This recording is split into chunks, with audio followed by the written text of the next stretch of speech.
Bom dia. Vamos fazer uma oração. Senhor, a gente pede a sua direção, Senhor, e que o Senhor conduza tudo que vai ser falado aqui, a nossa mente, nosso coração, nossa atenção. A gente está diante de você, Senhor, crendo que, apesar de temas difíceis, a gente tem a intenção, Senhor, de te agradar, de viver uma vida reta diante do Senhor.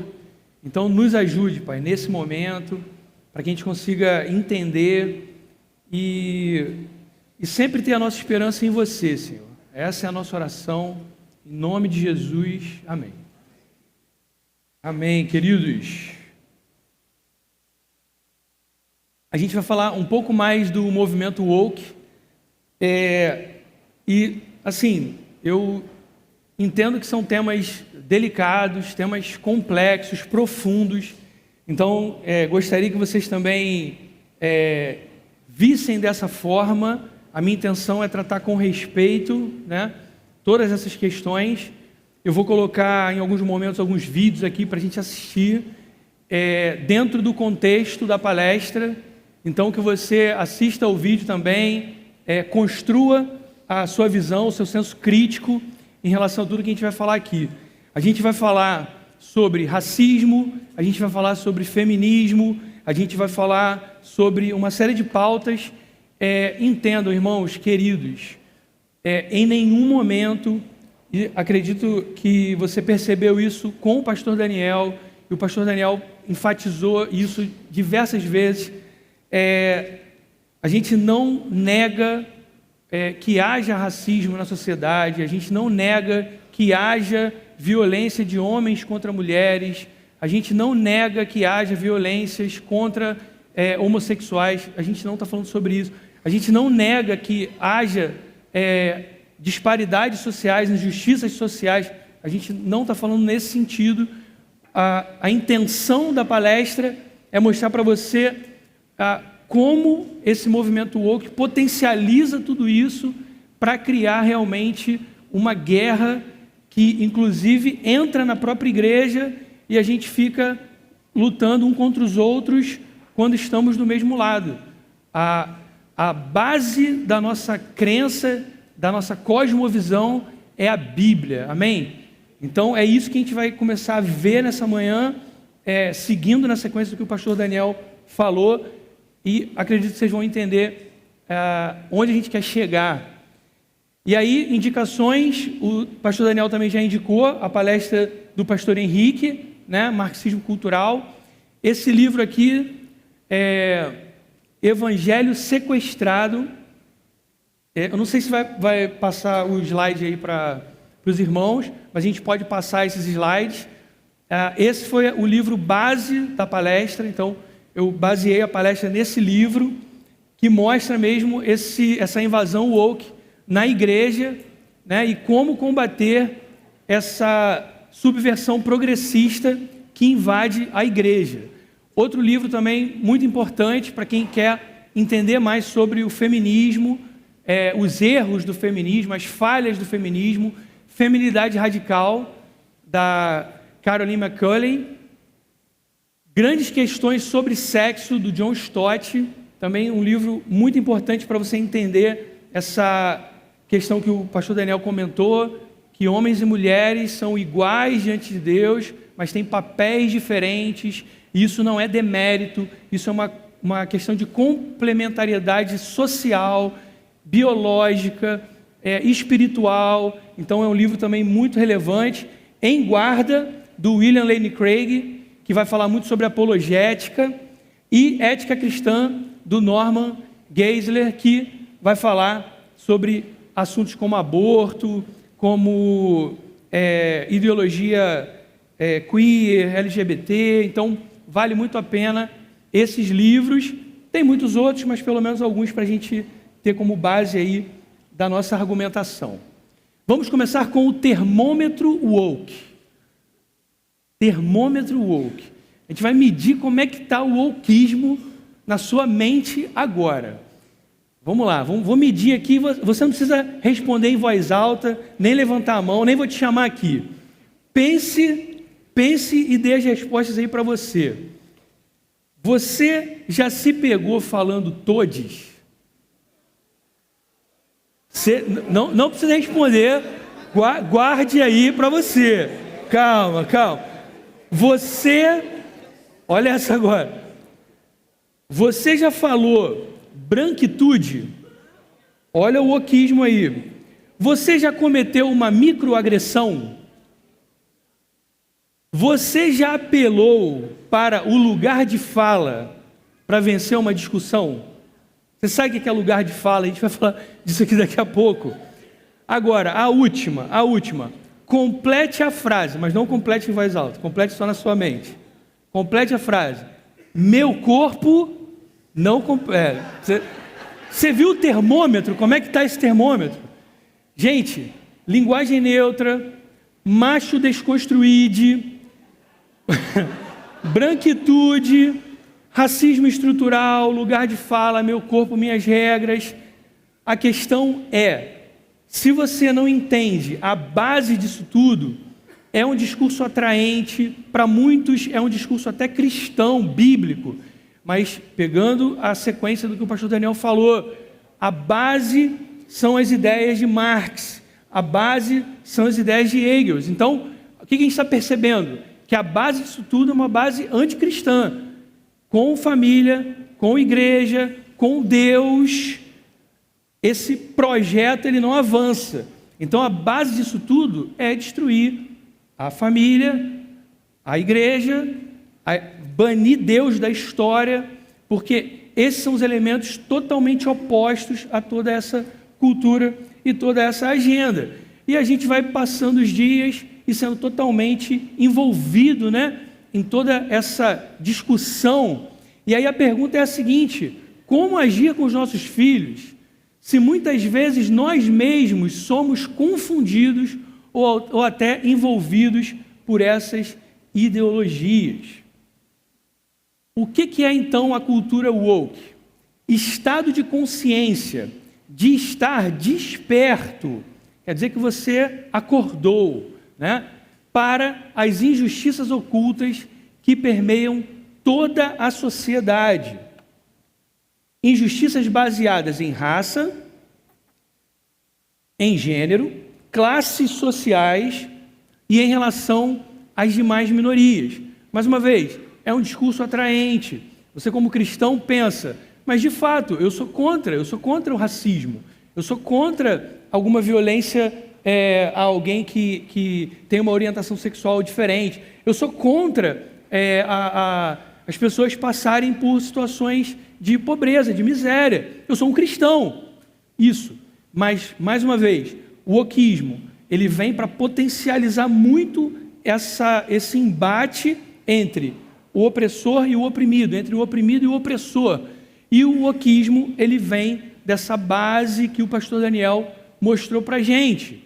Então, começa em Marx e Engels, lá em 1848, essa ideia da luta de classes. A gente tem o opressor e o oprimido. E a ideia de que todos os vestígios de Deus precisam ser removidos da sociedade, porque a base dessa opressão, segundo Marx e Engels, está no patriarcado, está na cultura judaico-cristã. Então você precisa destruir essa cultura para que haja de fato essa igualdade, essa justiça. Se irmãos, ouçam isso com carinho, olha só, se a gente pula essa parte aqui, ignora essa parte aqui, aí parece um discurso cristão, parece um discurso justo, mas entenda, o cristianismo, ele é a oposição direta ao comunismo, por exemplo, porque não existe comunismo com igreja, com Deus, com os valores bíblicos, com os valores de Deus. Entende isso? Depois, e claro, a luta de classe, eles veem, que a sociedade se divide entre o opressor e o oprimido. Como que a Bíblia divide os seres humanos? Como que a palavra de Deus diferencia os seres humanos? Entre aqueles que creram no nome de Jesus e aqueles que não creram no nome de Jesus. É essa divisão que a Bíblia faz entre os seres humanos. Você entende? O Gramsci, 1920, vai trazer a ideia de hegemonia cultural. E a ideia é que a educação, ela é um meio para estabelecer essa luta de classes. Então, a educação e outras vertentes, mas sobretudo a educação, vai ser o principal meio para construir essa perspectiva. Marx e Engels acreditavam na revolução, na briga, na guerra. Gramsci vai observar que não pode ser dessa forma. Tem que ser pelo intelecto. Eu tenho que te convencer, eu tenho que te doutrinar. Quanto tempo que vai demorar isso? Não importa.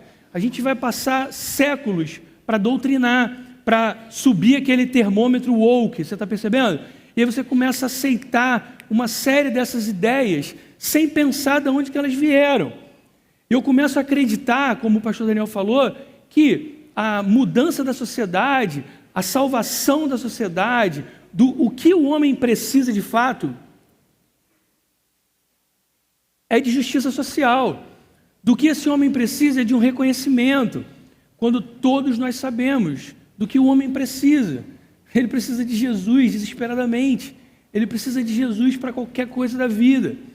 Então o Gramsci vai trazer essa ideia de hegemonia cultural, daí que vem um pouco essa lógica do marxismo cultural, que é uma expressão usada para difundir as ideias progressistas a partir de Marx e Engels. Em 1930 surgem mais dois nomes importantes, Adorno e Horkheimer, com a indústria cultural. Qual a ideia deles? A ideia é que as minorias não estão no mainstream, as minorias não são faladas na TV, no rádio, no cinema. As minorias são isoladas. Por quê? Porque essas artes, esses meios de comunicação, eles são uma forma de manter a hegemonia. Quem controla é o capital, quem controla são os capitalistas. Então a ideia é manter essa hegemonia do opressor. Obviamente, se você quer então reverter essa situação, você precisa dominar o quê? Os meios de produção cultural. E com Adorno e Horkheimer também vem a teoria crítica. Criticar as estruturas para destruir a opressão. O pastor Daniel falou também sobre isso. Primeiro existe a teoria tradicional, que observa a sociedade e analisa a sociedade. O que esses pensadores propõem? Observar a sociedade e analisar não é suficiente. Você precisa criticar e encontrar meios para reverter essa situação. Daí a teoria crítica. Criticar as estruturas para destruir a opressão. Você vê que é uma sequência de ideias. E óbvio que existem muito mais pensadores. É um resumo aqui para você. 1960, Derrida e Foucault. Derrida com a ideia de desconstrução, que a gente ouve muito hoje. Qual é essa ideia de desconstrução? A lógica tem que partir da seguinte maneira: se existe o opressor e o oprimido, a gente vai chegar onde a gente quer quando a gente inverter essa posição. E os pensadores posteriores vão começar a identificar quem são os opressores, quem são os oprimidos. Por isso, mais uma vez, queridos, a gente não está falando aqui que não existe racismo. A gente está falando disso com todo temor e carinho. É uma verdade na nossa sociedade, infeliz verdade. A gente não está falando que não existam homens que agridam mulheres, que agem de forma machista, ignorante. A gente não está falando isso. Mas a questão é que identificar esses opressores, generalizar esses opressores e aí então derrubar esses opressores. Essa é a ideia. E a gente vai ver com o Foucault a questão da microfísica do poder. O poder, a opressão, na verdade, é uma estrutura social. Então, o poder está entranhado em todas as instituições. Tudo que você imaginar existe, tudo que você imaginar na sociedade existe uma estrutura de poder. Na escola existe uma estrutura de poder, na igreja existe uma estrutura de poder. E por aí vai até chegar na língua, como o pastor Daniel comentou. Existe uma estrutura de poder no idioma. E aí, meus amigos, a gente vai começar a olhar agora a língua portuguesa e começar a encontrar ali todas as estruturas opressivas da língua, mais uma vez, como se isso fosse a solução para algo, como se isso realmente gerasse solução para alguém. É só uma forma de exacerbar essa guerra. E aí você pensa, será que o Enem tem viés ideológico? Será que Gramsci, Derrida e Foucault influenciam o Enem? Olha essa questão aqui, baseada em Simone de Beauvoir. Ninguém nasce mulher. Poxa, assim, já posso passar, né? Questão... Questão 65 aqui, olha essa. Uma questão de prova, queridos, baseada na obra de Engels, A Situação da Classe Trabalhadora na Inglaterra. Olha o que diz mais ou menos a questão. É isso que seu filho está estudando para fazer o Enem. Eu sou professor de cursinho. Sinto te informar isso. Você tem que estar conversando muito com seu filhinho aí, ó. Ao mesmo tempo, graças às amplas possibilidades que tive de observar a classe média, vossa adversária, rapidamente concluí que vós tendes razão, inteira razão, em não esperar dela qualquer ajuda. Seus interesses são diametralmente opostos aos vossos, mesmo que ela procure incessantemente afirmar o contrário e vos queira persuadir que sente a maior simpatia por vossa sorte, mas seus atos desmentem suas palavras. Aí você pode até tentar acertar aqui, né? No texto, o autor apresenta delineamentos éticos que correspondem a quê? Conceito de luta de classes, parabéns. Questão 65. Essa questão 65, queridos, foi aplicada no Enem, que é aplicado para pessoa privada de liberdade, né? Aplicado nos presídios. Olha a base dessa questão 65. Nada mais, nada menos do que um manifesto comunista. Você está conseguindo enxergar isso daí? Está tudo meio embaçado, né? Você tem que ir no oculista, tá bom? Pô, peguei isso aí da internet, tentei dar aquela... Olha lá, ó. A questão é baseada no manifesto comunista. Você quer que eu leia essa questão? Só vou ler a resposta. Vendem a... Na perspectiva dos autores, os antagonismos entre as classes sociais no capitalismo decorrem da separação entre aqueles que detêm os meios de produção e aqueles que têm um trabalho, graças a Deus. Não, vendem sua força. Vendem sua força de trabalho. Porque daí vem a tal da mais-valia. Mais uma vez, queridos, existe exploração do trabalho? Existe patrão que comete ilegalidade? Existe, gente, existe. A gente não está falando disso. A gente está falando de uma base ideológica que considera esses elementos como uma generalização. E se você é patrão, sinto muito, porque nessa categoria de ideias, você é o opressor. Você entende a lógica? Outro detalhe, gente, ó, vou abrir parênteses aqui. Não precisamos sair daqui revoltados, quebrando tudo, não, beleza? É só para a gente entender um pouco esse contexto. A gente é crente, né? Então a gente vai ouvir isso aí, a matar no peito, não é isso? E vai partir para a ação de orar, dialogar, entender, como o pastor Daniel falou. Você vai se educar, você vai chegar junto dos seus filhos. A nossa luta não é contra... Amém? Essa 31 aqui, ela fala sobre a Cuenda Upajubá. Conheço o dialeto secreto utilizado por gays e travestis, é uma questão do Enem. Vamos lá. E aí você fala assim, poxa, e os outros vestibulares? Ó, podia ficar aqui o dia inteiro, mas eu sei que vocês querem almoçar daqui a pouco. Então eu vou só mostrar o tema da UERJ do ano passado. Olha como a cultura woke, ela está potencializando esse negócio. Olha o tema da redação da UERJ do ano passado. O governo de uma nação pode exercer controle sobre o corpo feminino com base em princípios religiosos. Você acha que a UERJ está falando do Islã? Você acha que ela está falando do Islã? Talvez não esteja, né? Posso seguir, queridos? Então, a nossa sequência temporal com Derrida e Foucault, com Adorno e Horkheimer, com Gramsci, baseados em Marx e Engels, estruturando esse movimento woke que tenta potencializar muito, porque o indivíduo está o quê? Acordado. Esse indivíduo está desperto. Então não basta você ter consciência, você precisa agir o tempo todo em prol dessa justiça social. 1970, e aí aproximando mais do que a gente vai falar agora. A gente tem alguns nomes, como Delgado, Crenshaw e Bell, na teoria crítica da raça. A teoria crítica da raça vai trazer essa lógica da observação da estrutura social para criticá-la e mudá-la, só que não só a sociedade como um todo, mas focando nas questões raciais. Aí você pensa, poxa, mas tem razão, porque existe racismo na sociedade. Correto, sim. Você acredita que muitos desses teóricos e pessoas que acreditam nessa ideologia, todos estão mal intencionados? A gente também não está falando disso, mas é uma lógica que parte lá de trás com Marx e Engels.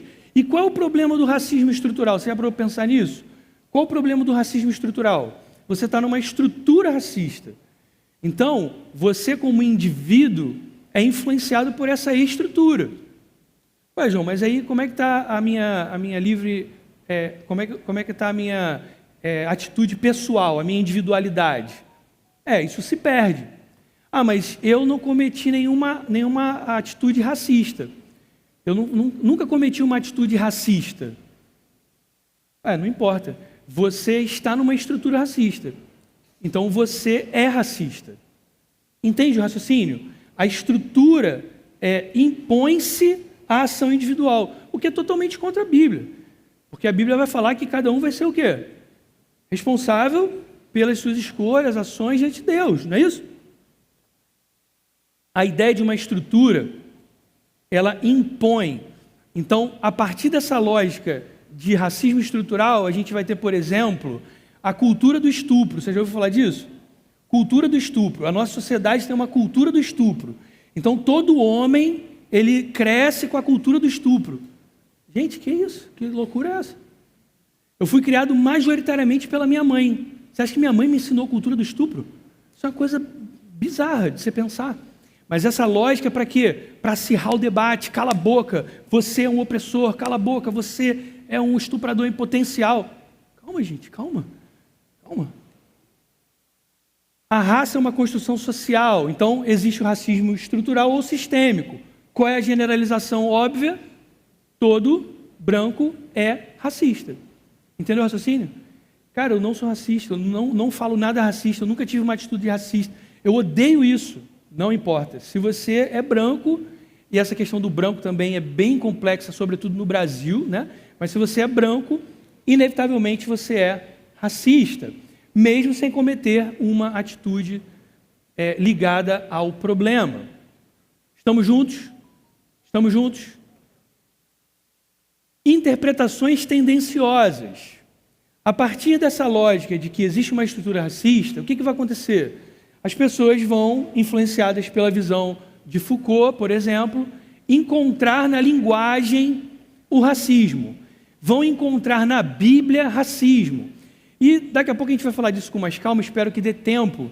Mas você entende que para Deus e para a Bíblia só existe uma raça. Qual é a raça? Humana. João, mas a Bíblia não fala nada entre branco e negro? Não faz essa distinção. A Bíblia não faz essa distinção. Por quê? Não era um problema na época. A questão não é o branco e o negro para Deus. A questão é o homem. E se esse homem se reconhece como pecador, e se ele busca Jesus como Salvador. Percebe? E aí surgem essas interpretações. Não sei se vocês lembram dessa polêmica do hino Alvo Mais Que a Neve.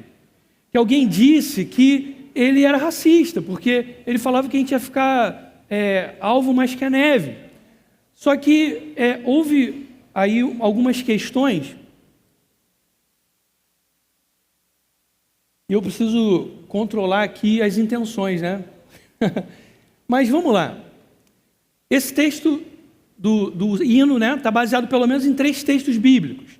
Então, se o hino é racista, a Bíblia é racista. Se a Bíblia é racista, Deus é racista. Você entende?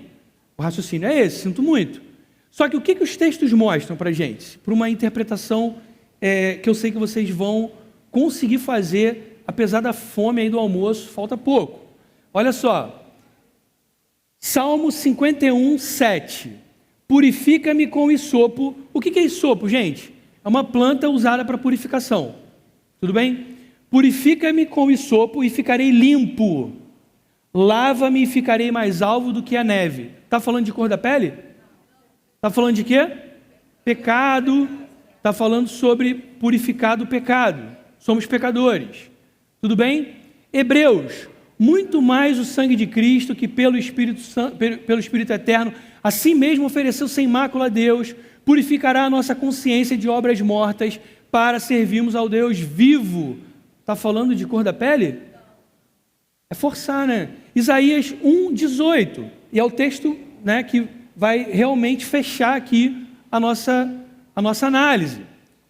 O Senhor diz: venham, pois, e vamos discutir a questão. Ainda que os pecados de vocês sejam como a escarlate, eles se tornarão brancos como a neve. Ainda que sejam vermelhos como o carmesim, eles se tornarão como a lã. Ah, João, mas aí tem uma questão de cor. Aí realmente tem uma questão de cor. Sim, mas primeiro, não é cor da pele. Segundo, a relação entre cores é qual? Entre o branco e o vermelho. Você consegue entender isso? É uma extrema forçação tentar mostrar de alguma maneira que a Bíblia é racista, que o hino é racista. Esses são os exageros que você vai ver na sociedade a partir dessas generalizações. E aí a teoria crítica da raça traz essas interpretações tendenciosas, mas não tem nada a ver com a cor de pele, a questão espiritual, o alvo em contraste com a cor vermelha, tudo bem?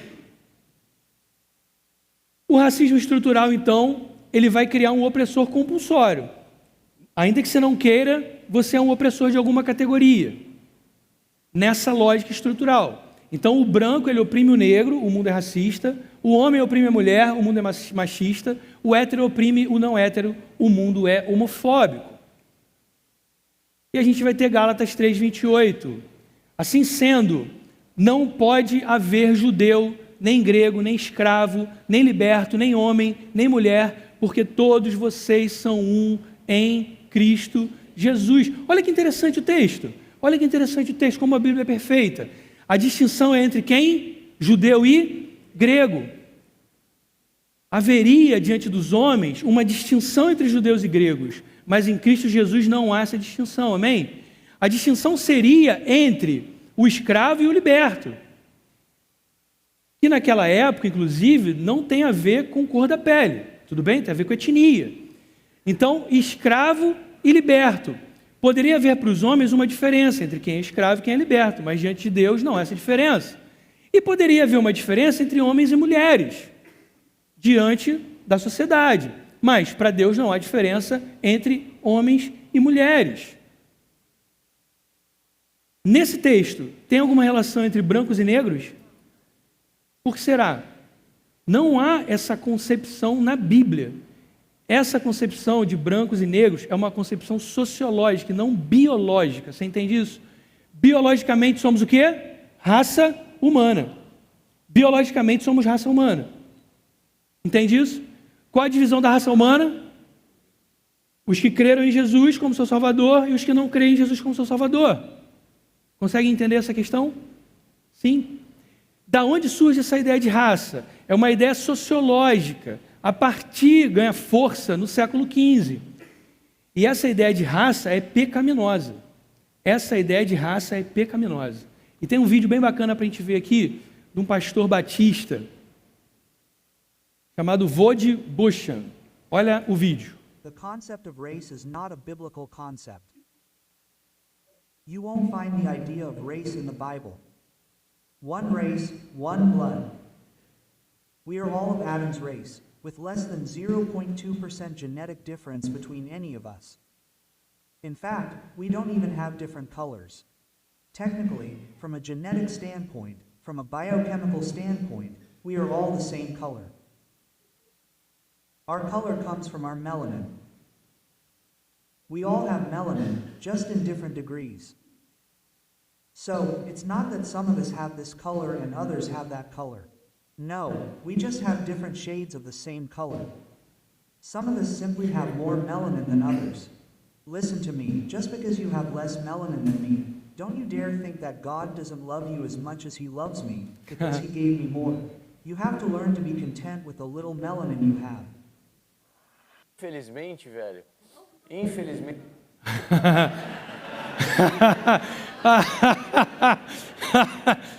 Eita, é o spoiler, calma. Calma que a gente vai chegar lá. Amém, queridos? A visão bíblica é contra o racismo estrutural.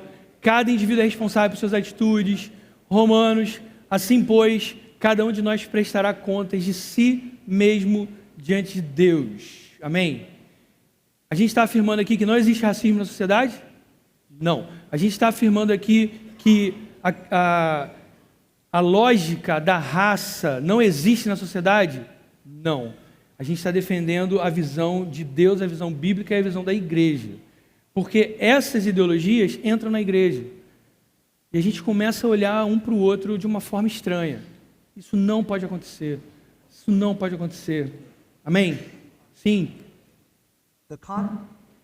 E aí na nossa linha do tempo, então, depois do racismo estrutural, 1989, começa a se acirrar mais essa questão dos grupos minoritários. Então surge essa teoria da interseccionalidade. As pessoas podem sofrer múltiplas formas de discriminação simultaneamente. Então, o que o movimento progressista faz? Ele começa a dividir mais ainda as pessoas. Porque se a gente começa a ficar unido, a gente começa a pensar. A gente começa a ver que esse negócio está meio estranho. Esse negócio é muito falho. Já tentaram implementar isso aí lá na União Soviética. Não deu certo. Aí você começa a perceber que a coisa dá errado. Então, gente, a lógica é fazer o quê? Dividir para conquistar. E essa é a minha teoria, tá? Não peguei isso de nenhum livro. Mas, para pensar. Agora vamos sedimentar mais a sociedade. Vamos dizer o seguinte, não é mais só o branco contra o negro. Agora é o hétero contra o homossexual. É o homem contra a mulher. É o rico contra o pobre. É o cara do Sudeste contra o cara do Nordeste. E a gente vai nessa, e a gente vai aprofundando mais. E aí a lógica desse movimento woke é que as pessoas, elas podem ser vítimas de várias discriminações simultaneamente. As pessoas podem sofrer múltiplas formas de discriminação simultaneamente. Então tem a questão da raça. Mas se a pessoa, além da raça, tem uma específica orientação sexual, ela já sofre 2 discriminações. Mas se além disso, ela tem uma nacionalidade qualquer, 3 discriminações. Consegue entender? Daí essa lógica do vitimismo. Mais uma vez, não quer dizer que não haja violência na sociedade, preconceito, não é isso. Mas se torna um ambiente em que eu não sou responsável por nada. Eu sou vítima de tudo. Eu sou vítima de tudo. E você cresce nesse contexto. E os nossos filhos crescem nesse contexto. E a gente precisa entender um pouco dessas coisas para poder conversar com eles. Percebem? E aí a gente tem classificações que vão aumentando. Agora tem classificação etária, o etarismo. Ah, mas as pessoas não têm preconceito com a pessoa que é idosa? Tem, mas todo mundo é preconceituoso com a pessoa idosa. Você entende? A questão é a generalização. A generalização. Não, João, eu sou super respeitoso com pessoas idosas. Pô, gosto de bater papo, gosto de não sei o quê, tal. Não importa. Se você está na estrutura da sociedade, você é etarista. Sinto muito dizer, você é um etarista. É mais um etarista. Você só não reconheceu isso ainda. E aí fabricam-se problemas, porque fabricando esses problemas acontece o quê? Eleições são ganhas. Fabricando esses problemas, o que acontece? Eu vendo para você soluções, marcas, movimentos. Você entende? Eu fabrico para você problemas. Eu fabrico a identidade de gênero. Eu fabrico essa identidade. E aí, crianças e adolescentes querem fazer transição de gênero. Quem está interessado nisso? Além de Satanás. Quem está interessado nisso? Quem ganha dinheiro com isso? É muito dinheiro, meus irmãos. É muito dinheiro. E claro, o fim máximo é qual? A revolução e a reconstrução da sociedade, a inversão entre oprimidos e opressores lá de Marx. Está conseguindo entender? O maior opressor é quem? Quem tem mais privilégio. quem está no topo da opressão atualmente? O homem branco hétero. Até que chegue um ET aqui e o ET domine, aí ele vai para o topo.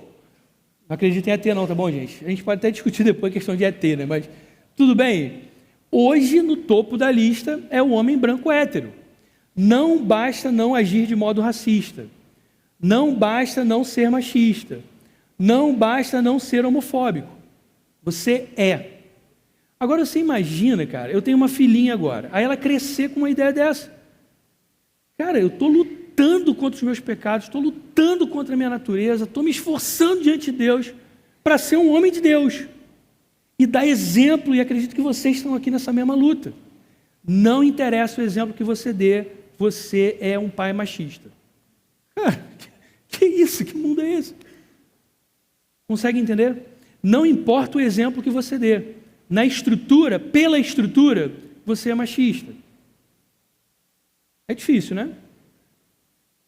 E aí, o que resta ao homem branco hétero fazer? Reconhecer essa culpa o quanto antes e pedir perdão. Infelizmente, velho, quem causa isso tudo, que é uma responsabilidade que talvez você tenha que assumir, são os homens brancos privilegiados, velho. Somos nós. Que vai atrás, que bate, que maltrata muita gente, que impõe muita coisa. Então é um lugar que a gente precisa ouvir e a gente precisa aprender. Então eu sei que é difícil para você, não é ser comparado. Tá me doendo muito em meu vivo no meio artístico, cara. Eu respeito muito cada coração existente nessa terra. E é um momento sim de entender a dor de todo mundo. E escutar. A gente tem que escutar. Não foi a intenção, eu estava junto tomando, não foi a intenção, mas não é esse o ponto. É entender o nosso lugar de fala. A gente é branco, a gente é homem, a gente é hétero, a gente é privilegiadaço, cara. Então é um lugar importante de ser falado isso. Vergonha alheia, né? E aí, se você parar realmente para pensar, ele está dando ali uma lição de moral no outro cara. Eu não assisto esse programa, graças a Deus. Mas pelo contexto, parece que ele está dando uma lição de moral no outro cara. Vamos supor que o outro cara realmente tenha feito uma atitude lá, que seja machista, homofóbica, racista, não sei qual foi. Mas se você parar realmente para pensar, a culpa não é dele, que agiu. A culpa é de quem? Da estrutura, que me envolve nisso. Entendeu? Eu sou tão estruturado que eu... de Deus, pelo amor de Deus, seja responsável pelos seus atos. Assuma a sua responsabilidade. E aí, gente, vale abrir um parênteses. Se você tem cometido algum desses pecados, se arrependa diante de Deus. Se arrependa diante de Deus. Amém? Amém. A gente não está falando disso. A gente está falando de uma estrutura que nos leva a esse vitimismo. E aí, gente, surgem mais pensadores. Vale um destaque aqui para Edward Said, no livro Orientalismo, que ele vai expandir mais essa relação. O Oriente, como uma invenção do Ocidente, resulta em estereótipo e inferiorização. Então, a gente vai crescendo nesses grupos oprimidos. E agora, o Ocidente é o opressor, o Oriente é o oprimido. Ah, mas o Ocidente fez guerra, o Ocidente... Isso, não estamos falando disso. Estamos falando de uma lógica que eu, no Ocidente, agora eu tenho preconceito contra os orientais, mas eu nunca falei nada, eu nunca fiz nada, não importa, você, né, é preconceituoso. E aí ocorre essa expansão da teoria crítica da raça. Qual era a teoria crítica da raça? Que existe uma estrutura, tudo bem? E essa estrutura vai se ampliando. E aí você se pergunta, poxa, mas onde que a gente chega nisso tudo, João? Gente, é o movimento woke potencializando isso. Agora, olha um estágio desse avanço de generalizações. Para pensar nisso. Você já parou para pensar como é que alguém consegue apoiar o Hamas? Você já parou para pensar nisso? Como é que alguém consegue apoiar o Hamas?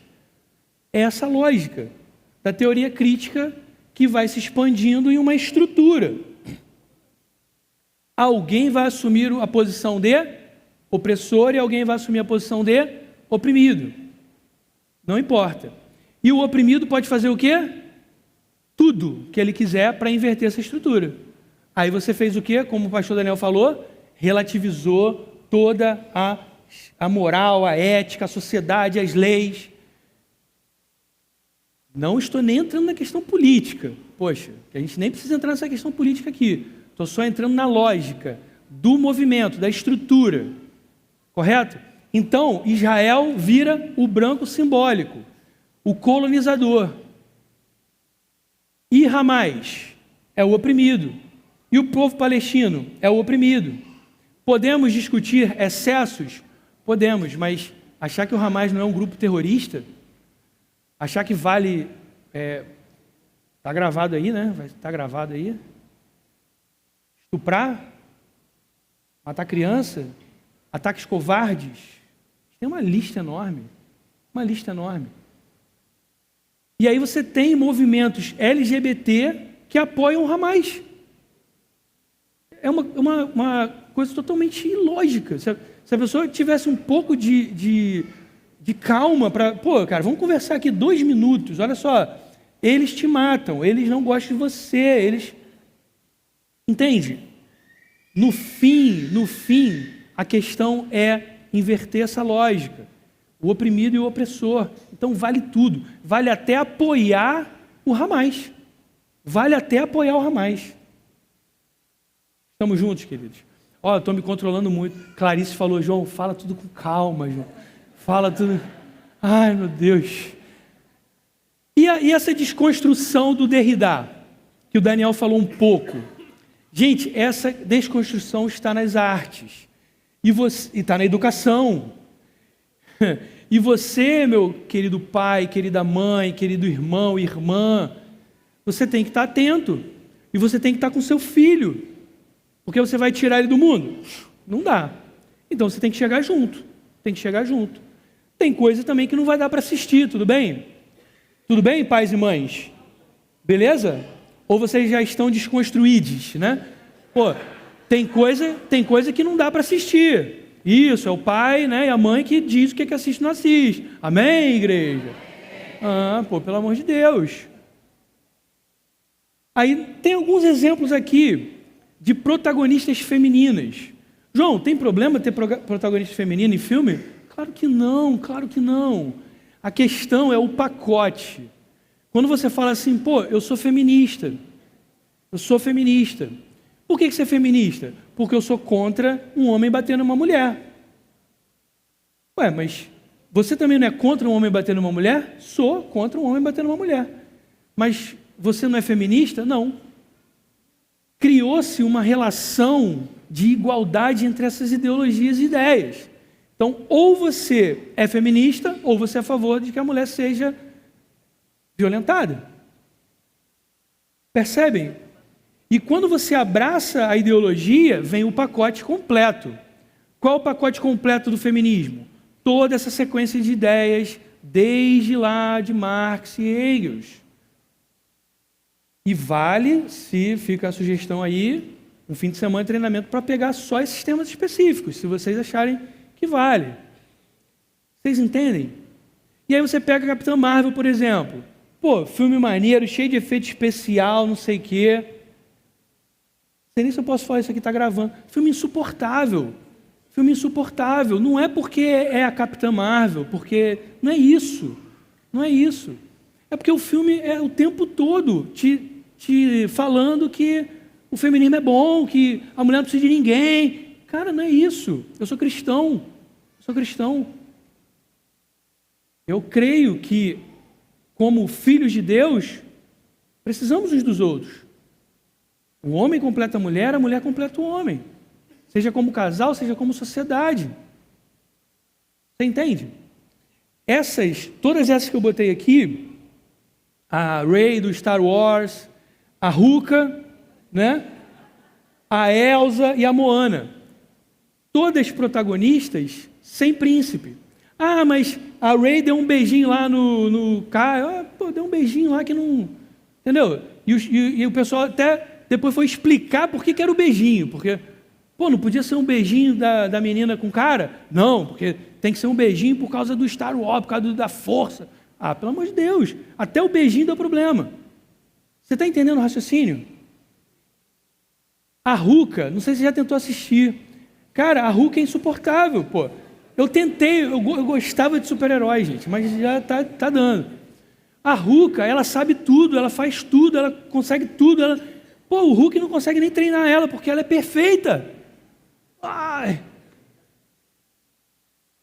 Ah, mas, pô, João, qual o problema disso? Pô, o problema é que isso não é real, gente. Não é real. Mas, poxa, João, você não acha que as mulheres precisam ser valorizadas? Sim. Mas elas precisam entender que, como todo ser humano, elas precisam aprender com outras pessoas. Elas precisam de mentores. Você entende o problema disso? Porque se eu sou uma mulher empoderada, eu não preciso de ninguém, saber nada de ninguém, não conto com ninguém. Cara, se você não sentar com seu filho, assistir, se você quiser, e explicar, algumas coisas não vai dar. Se você tem dificuldade, procure ajuda, procure os pastores, tente aprender, senão você vai ser engolido. Tem coisa que é na cara, tem coisa que é sutileza. Elza, tem príncipe? Tem príncipe? Que bobeira, João, não ter príncipe. Que bobeira, é isso mesmo. Essa sociedade, sem príncipe, sem o homem, é só a mulher. E a Moana? Também não. E tem uma lista enorme de princesas da Disney que pegam esse movimento woke e ficam massacrando isso nos nossos filhos, nas nossas filhas. Você viu que eu peguei mais exemplos femininos aí, né? Cara, eu sou pai de uma menina e eu tenho que ter cuidado com isso. Está conseguindo entender? Por que elas não têm namorados? Porque todo homem é o quê? Machista, estuprador, violento. Pelo amor de Deus, gente. Que guerra é essa? E como que você faz isso na cabeça de uma criança? E ela vai crescendo com essa visão. Ah, João, mas aí eu vou ensinar para minha filha que todo mundo é bonzinho? Não, você não é crente. Você tem que ensinar para sua filha que as pessoas são pecadoras, que elas são más. Tudo bem? Mas nem todo mundo é estuprador. Calma um pouco. E pais de meninas, o Clóvis vai falar sobre isso mais à tarde. Pais de meninas, poxa, eu quero que minha filha encontre um rapaz de Deus para casar. Fica essa brincadeira, né? Não vai casar, não vai, brincadeira, beleza, a gente ri. Mas, cara, honestamente, o sonho é esse.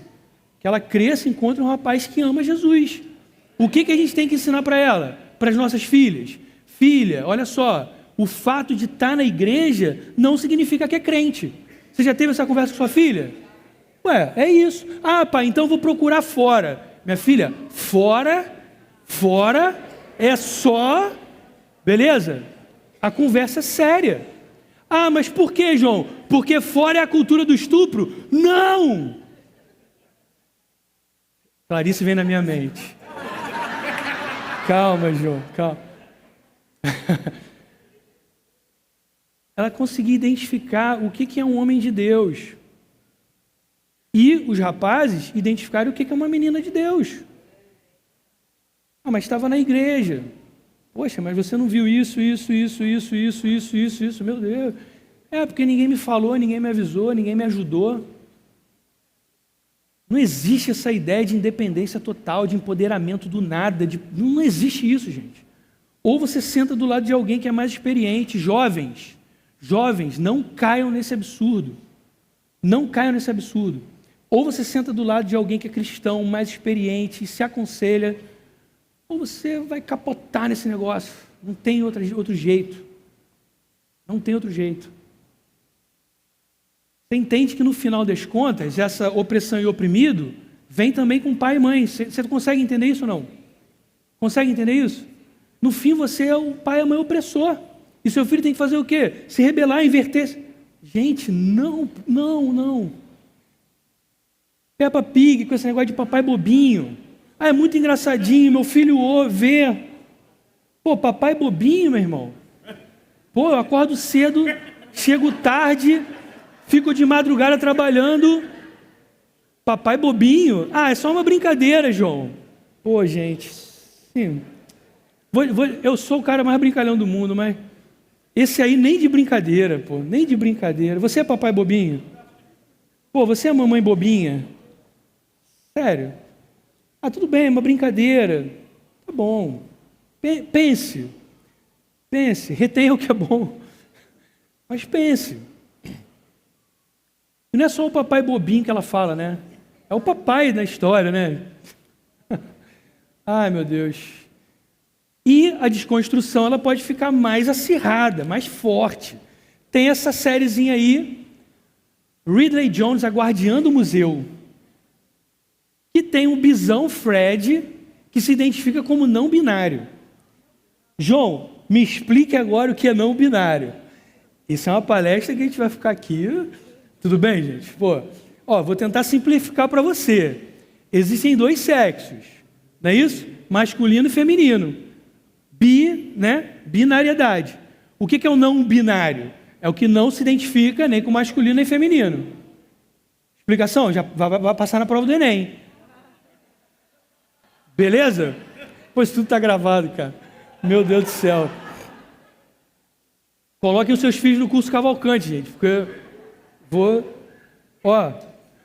consegui entender o que é não binário? A ironia do não binário é que a expressão não binário reafirma o quê? A biologia, né? Você parou para pensar nisso? Porque se a pessoa diz que ela é não binária, ela acabou de afirmar para você que o quê? Só existem 2. Cara, essas coisas são totalmente contraditórias. Mas, João, a questão aqui é a gente vê que elas são contraditórias. A questão é o meu ponto de vista, o seu ponto de vista. Não, queridos, a questão é a palavra de Deus. A gente tem que recorrer à palavra de Deus. E aí, esse bisão, ele se identifica com Ili e Dili. E o desenho vai nessa do Ili e Dili. E aí você tem que assistir antes, né? Ver e tal. E às vezes coisa boba, gente. Não, esse não. Esse eu já dei. Esse já está dado. Estou dizendo assim, você tem que assistir antes o que você vai passar para o seu filho. Ou assistir junto, que é um risco, mas assistir. E chegar junto. Ah, João, mas eu nem enxergo essas coisas. Então o termômetro woke está, tudo bem? Você tem que enxergar, você tem que falar para ele. Filho, filha, tal, filho, filha, tal. É isso. Tudo bem? Ah, mas é chato, não sei o quê. Cara, esses caras são chatos demais. Tá tudo gravado, né? Esses caras são chatos e ninguém está deixando de ser chato. Vocês já viram o último Branca de Neve? Pô, tiraram até o anão, porque não pode. O anão é uma animação, tiraram o emprego do anão. Porque tinham 7 anões empregados ali. Agora é um desenho. Poxa, entende a lógica do negócio, que é totalmente contraditória? E outra, o anão na Branca de Neve não é depreciativo, pelo contrário. Eles são personagens muito legais. Só que o conflito deles é tanto que eles não se entendem uma hora. E aí, não, calma, é melhor tirar o anão para não... Nesse desenho do Lightyear, Toy Story, cara, o cara pegar Toy Story... o cara zoar Toy Story. Cara, eu vou ter que editar muito esse negócio aí. Ai. E no Toy Story teve um beijo, né? LGBT. Sutil, tá? Capaz de você ver e você nem... Não é notar, não estou falando de notar, você nota. Mas é capaz de você nem se incomodar. Aí o termômetro woke está subindo, meu amigo. Subindo. Está no Disney Plus. Se quiser assistir, está lá. Lightyear, cara. Por que isso? E aí vem um dos principais nomes do woke na atualidade. Ibram Kendi. Olha a frase dele, que interessante. O movimento racista mais ameaçador não é o impulso improvável da extrema-direita para um etnoestado branco. Então, o perigo não é a extrema-direita tentar criar um etnoestado, que é um estado que se baseia nas leis de Deus, e branco. O perigo não é esse. Mas o impulso do americano regular para um estado neutro no que diz respeito à raça. O que ele está querendo dizer? E depois o texto prossegue. Ele vai dizer que a grande ameaça não é essa extrema-direita, porque ela é violenta, ela é repulsiva. Ninguém aceita isso. Ninguém aceita. Só que se você é cristão, você já é de extrema-direita, tá? Sinto te informar. Mas ninguém aceita essa extrema-direita, ninguém aceita fascismo, ninguém aqui é a favor disso. A gente é contra o fascismo, contra o nazismo, a gente é contra Hitler, a gente é contra Stalin. Vocês concordam comigo, irmãos? Isso, é opressão, é violência, ninguém é a favor disso. Qual o perigo na visão desse teórico, então? O perigo é aquela mulher na casa dela, a mulher branca na casa dela, que está nos seus afazeres. E ela, domingo, vai para a igreja, e ela participa de alguma ação comunitária, e ela cria seus filhos, ela faz bolinhos. Esse é o perigo. Por que esse é o perigo? Por que esse é o perigo? Esse é o ponto que você precisa entender do movimento woke. Porque essa mulher não age, ela não fala, ela não se posiciona o tempo todo contra essas estruturas sociais. Você consegue entender isso? Para o woke, de novo, você precisa entender isso. Para o woke, não basta você não ser racista, você não cometer uma ação racista. Você é racista. Então você precisa de 2 passos. Um, reconhecer como o Fiuk fez, pedir perdão. Fiuk, cara. Meu Deus. O pastor Daniel foi preciso, cirúrgico. Ali ele resolveu a vida dele. E ele não precisa fazer mais nada prático para resolver qualquer problema real. Você consegue entender essa lógica? Mas então o problema é essa pessoa comum, como eu e você, que estamos vivendo as nossas vidas. Para o woke, nós somos o problema. Por quê? Eu não cometo uma ação racista, homofóbica? Não, porque eu não estou o tempo todo militando e falando e vendo na letra e vendo no filme. Aí vem esse só filme chato, só coisa chata, só discurso e debate que não leva a lugar nenhum. Porque as pessoas que são woke, as pessoas que estão despertas, elas veem tudo o problema. Problema onde não tem. E problema que não resolve nada. Honestamente, né? Olha o desserviço de alguém falar que a Bíblia é racista, gente. Meu Deus, meu Deus.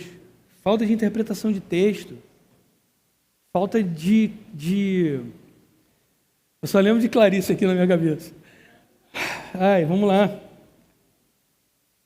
Então não basta não ser racista e não cometer atos racistas. É necessário estar o tempo todo agindo contra o racismo. Como é que é a divisão para o woke? Há os justos, os wokes, e os culpados, os brancos comuns. E claro, naquela ideia de interseccionalidade, você vai pegando os opressores. Ah, mas o homem ele é o opressor da mulher. Isso. Então o homem é o opressor. A mulher é oprimida. Sim, mas ela também oprime. Por quê? Porque se a mulher for hétero, ela, pela estrutura, ela oprime os homossexuais. E se a mulher for branca, pela estrutura, ela oprime as mulheres negras. Mas essa é a lógica, é uma guerra infinita, que ninguém se entende, Mas eles vão dar a solução para vocês. Tudo bem? Vocês estão entendendo essa solução? Isso, gente, gera extremismo, violência, confusão. Por quê? Quando você começa a ver uma coisa muito para o lado de cá, a sua tendência é fazer o quê? Vou para o outro lado agora, vou resolver isso de qualquer jeito. Calma. A nossa confiança está em Deus, amém? É para a gente entender esse raciocínio. Mas olha a confusão que isso causa. Olha só. Eu achei que eu ia ser mãe de uma criança preta. Sim. Eu achei que eu ia ser mãe de uma criança preta. Meu filho nasceu branco. Ele é meu filho, mas ele nasceu branco. Mas lá minha cabeça começou. Eu falei, peraí. Como vamos lidar com isso? E aí eu tive que fazer o contrário. Como que eu vou criar um menino branco sendo uma mãe preta? Como que ele vai entender da onde ele veio e como que ele tem que agir fora de casa sendo branco? Sim, perfeito. Né? Não, muito Porque é uma coisa maravilhoso muito, você pensar nisso. que é muito doido. Ele precisa entender quem a mãe dele é e como que a família dele é. E se colocar neste lugar mesmo não tendo a cor da pele. Porque, né, é meu filho. E é isso, é um processo que eu vivo todo dia, porque não é muito fácil, tá? Gente, Quem poderia vir aqui dar alguns conselhos para a atriz ali? Como criar o filho dela? Valores, não é isso? Carinho, não é? Diálogo, não é isso? Precisa botar esse termômetro tão alto assim, gente. Aí o Pedro Cardoso agora veio com essa. Pedro Cardoso diz ter escolhido não ser um homem branco. Queridos, ó, eu trouxe exemplos para vocês refletirem. Assim, para mim, o woke já chegou num nível que você fala assim, gente, o que está acontecendo? Mas é tudo relativo. O lugar de fala tem sido usado só para calar o debate. Ah, você não tem lugar de fala, você não é mulher, você não pode falar nada. Tudo que eu falei aqui sobre mulher, anula. Não pode. Tudo que eu falei sobre desenho também anula. Eu não sou um desenho. Tudo que eu falei, cara, isso é uma loucura, isso não existe. Agora, a própria lógica é contraditória. Marx era proletário? Engels era um empresário. Eles não tinham lugar de fala, né? Simone de Beauvoir pode falar de casamento? Mas ela fala. Ela fala. Se eu disser para você sobre o que ela pode falar, mas não vamos para o argumento ad hominem, né? Vamos continuar aqui no campo das ideias, né? Mentira, né? É uma tentativa de invalidar qualquer fala, e aí, se você não está naquele grupo ali, cala a boca, e pior, né, gente? Quando não é, então, da patotinha e tal, aí mesmo que é o caso da feminista lá, concorda? A feminista falou uma coisa que era contra, corta a feminista e joga ela para fora, tudo bem? Claro que existem também questões políticas e tal, próximos capítulos. A Bíblia não oprime a mulher, a Bíblia não oprime a mulher, a Bíblia revela a igualdade fundamental dos sexos. Somos igualmente chamados para governar a terra e cooperar com o Criador. E eu separei vários trechos aqui para você. Nesse final eu vou combater algumas mentiras, né? Que foi o lugar de fala, agora essa questão mais acirrada do feminismo. Gente, tem argumento à vontade, tá bom? Mas pegar alguns aqui da Bíblia. As mulheres são consideradas partes integrantes da comunidade da aliança. Basta lembrar que homens, mulheres e crianças se reuniam para ouvir a leitura da Torá e participar da adoração. Está lá em Deuteronômio 31, 12. Depois a gente manda o slide para você, eu só tiro aquelas partes, né, de brincadeira ali. Beleza. A Bíblia não oprime a mulher. Mais uma do Velho Testamento. O casamento era tido em alta honra, como modelo da aliança de amor entre Yahvé e Israel, que está em Cântico dos Cânticos. No Velho Testamento, as qualidades da boa esposa são exaltadas lá em Provérbios 31. Mulheres piedosas e empreendedoras como Ana, Abigail, Noemi, Ruth e Esther são destacadas com admiração. Isso no Velho Testamento. E são algumas só, tá, gente? Novo Testamento. Jesus nasce de uma mulher. Gente, que isso, que isso. Né? Mas quando chegou a plenitude do tempo, Deus enviou o seu filho, nascido de mulher, nascido sob a lei. Então Jesus nasce de uma mulher. Além dos apóstolos, todos homens, Jesus era acompanhado em suas viagens por um grupo de mulheres que havia curado e que lhe proviam recursos. E agora, para a gente fechar, né, essa parte das mulheres. Jesus dirigiu a palavra a uma certa mulher que, por ser samaritana e pecadora, ela tinha uma tríplice desqualificação naquela sociedade, não para Deus, na sociedade, tudo bem? E Jesus se dirige a ela, né,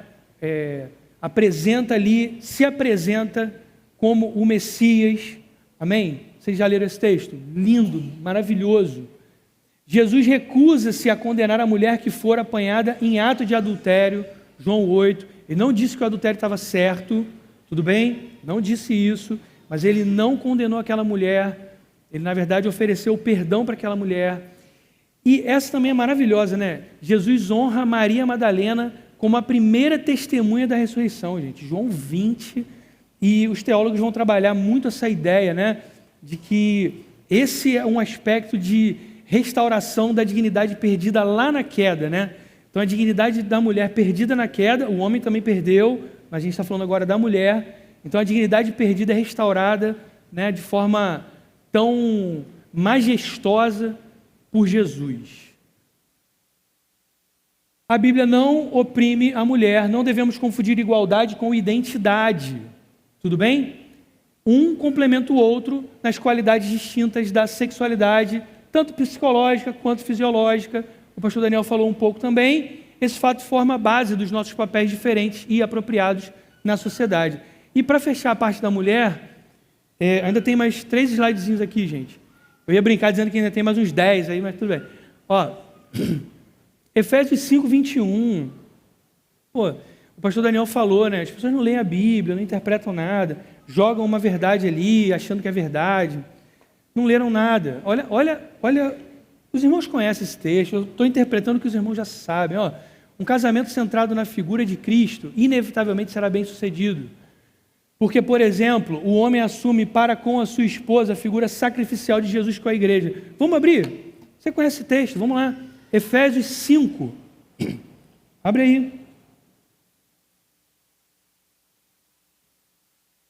A solução está em Jesus, não em um movimento anticristão. Amém? Efésios 5, 21. Todos acharam?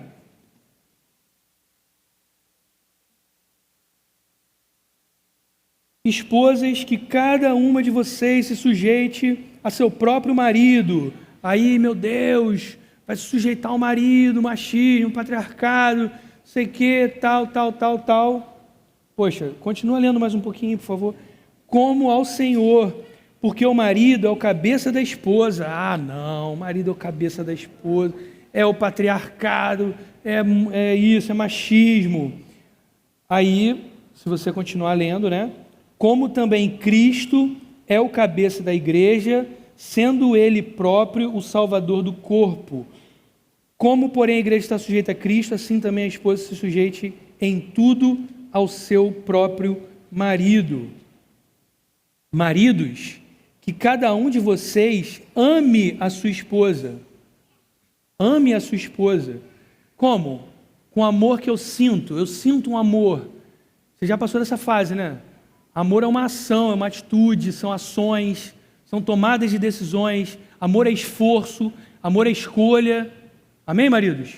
Amém? É isso, é todo dia. Eu vou escolher, vou orar, vou ler a Bíblia, vou melhorar, vou aceitar que eu estou errado. É isso, cara. Pô, não estou falando pejorativamente, não. Estou falando sério, pô. E bem como as esposas vão tentar agradar a Cristo no casamento. Olha agora que lindo, olha agora que lindo.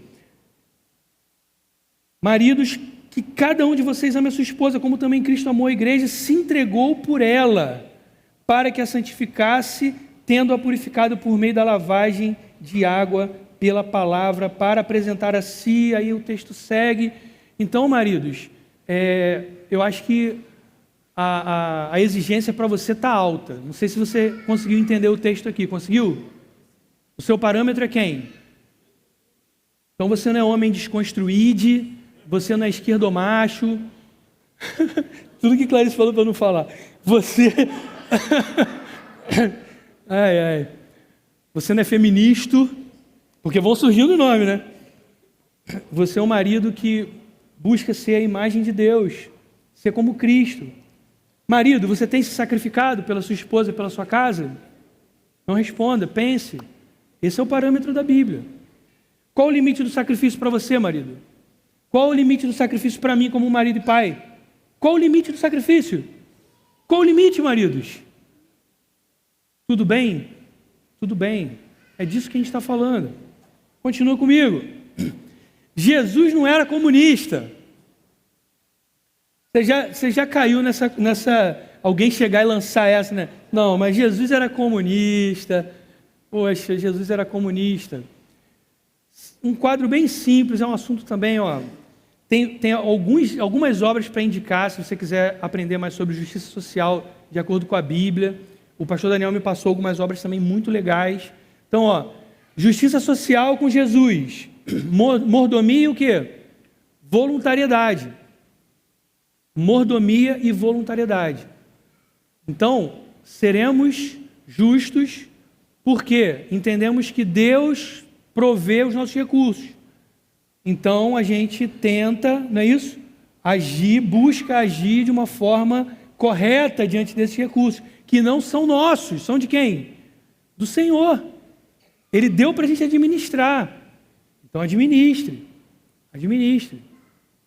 A Bíblia diz que você tem que amar a Deus sobre todas as coisas, não é isso? E o próximo como quem? Assim mesmo. Agora tem uma moda aí, mimimei. Você já viu esse negócio? Mimimei. Esse sou eu mesmo, mimimei. O que é o mimimei? Pô, adoro sorvetinho do Calebito. Mimimei, não é isso? Sorvete do Calebito é uma quentinha, pô. Né? Mimimei, tomei um sorvete do Calebito, com casquinha, né? Aquele top, ainda pedi um expresso. Mimimei. Você não se trata dessa forma? É disso que a Bíblia está falando. Você vai amar o seu próximo. Tudo bem? Mas de forma o quê? Voluntária, por amor a Deus. Qual é a diferença do comunismo? A suposta divisão, que aí também dá um assunto para horas, assista a palestra sobre marxismo cultural com o pastor Henrique. Tudo bem? A suposta divisão no marxismo, ela é o quê? Obrigatória, em um Estado ditatorial. Tudo bem? Então, o Estado que vai dividir o seu recurso.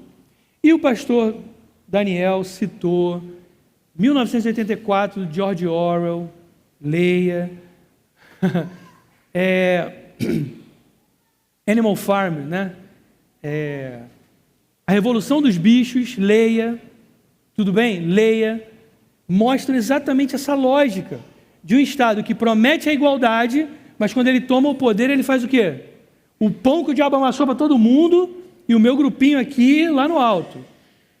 Leia a história, leia a Revolução Russa, leia Stalin, aprofunde-se no que acontece na China, tudo bem?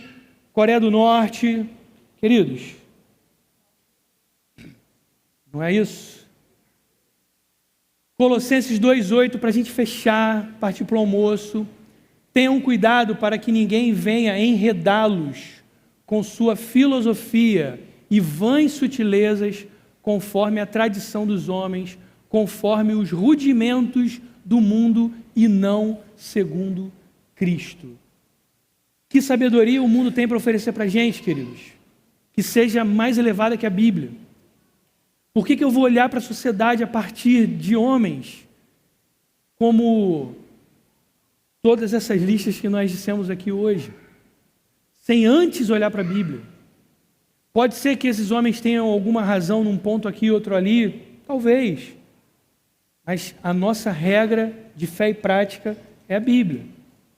Então, queridos, precisamos orar mais, precisamos conhecer a palavra, nos empenharmos pelo coração dos nossos filhinhos. Tudo bem? Existem coisas muito importantes acontecendo. Seu trabalho, seu casamento, sem dúvida. Seus ministérios, sem dúvida. Sem dúvida. Mas no meio disso tudo você tem filhos. E uma coisa, queridos, é você adulto chegar aqui na palestra, a gente brinca e tal. Às vezes a gente até toma uma balançada assim, mas, pô, tu já tem ferramentas, tu já tem maturidade, tu já leu a palavra. Agora imagina o seu filhinho, cara, recebendo aquilo tudo sem, entendeu? Sem proteção.